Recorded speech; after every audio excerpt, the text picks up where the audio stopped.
और गिरिराज भगवान के रूप में भगवान ही प्रविष्ट हुए। एक रूप में खड़े रहे बाहर और एक रूप में गिरिराज पर्वत में प्रवेश किया भगवान ने, और दुग्ध पी करके समूचे ब्रजवासियों के ऋणिया बन गए भगवान। और मानो कह दिया ब्रजमंडल के एक एक घर से दूध आया और मैंने सबका भोग लगा दिया, सबको सनात कर दिया, सबको तृप्त कर दिया। लाला बोले अब क्या करना है?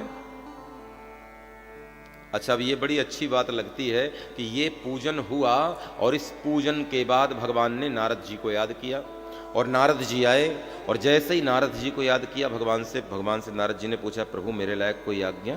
बड़ी छोटी सी आज्ञा है। बोले क्या?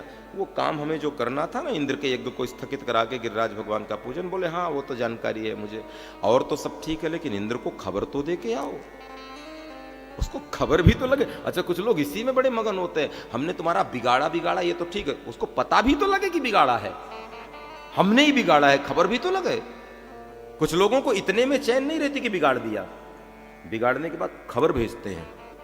तो भगवान भी ऐसे ही कर रहे हैं, जाओ बता दो इंद्र को, थोड़ा देखें तो जरा कैसा जल बरसाता है, हम भी देखें। और इंद्र को सूचना मिली, नारद जी गए, इंद्र नृत्यांगनाओं का नृत्य देख रहा था। नारद जी ने कहा तुम यहाँ अप्सराओं के नृत्य में निमग्न हो और वहां जाकर के देखो वो 7 साल के ब्रजवासी छोरे ने, नंद बाबा के छोरे ने क्या कर दिया, सदियों से जो पूजन चलाया रहा था वो बंद करवा दिया और उसकी जगह एक पहाड़ का पूजन करवा दिया। अब इंद्र को क्रोध आया। यही है तात्पर्य, भगवान इसी को तोड़ना चाहते हैं। कभी कभी कुछ लोग ऐसे होते हैं कि उनको माला न पहनाओ, उनको तिलक न लगाओ, उनकी पूजा न करो, उनके चरण ना धो, तो उनको बड़ा गुस्सा आता है। उनके लिए तालियां ना बजाओ, उनके लिए ज्यादा आदर स्वागत मान सम्मान न करो, उनको बड़ी पीड़ा होती है कि हम गए और हमारे लिए ये नहीं किया, ऐसा नहीं किया।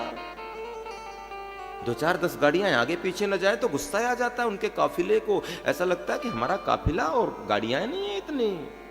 भगवान मानो कहना चाहते हैं कि जीव जहां मान मिले वहां फूल मत जाना, और जहां अपमान मिले वहां दुखी मत हो जाना, यही जीवन है। मान अपमान निंदा स्तुति से परे होकर जो जीवन जीता है वो सदैव प्रसन्न रहता है।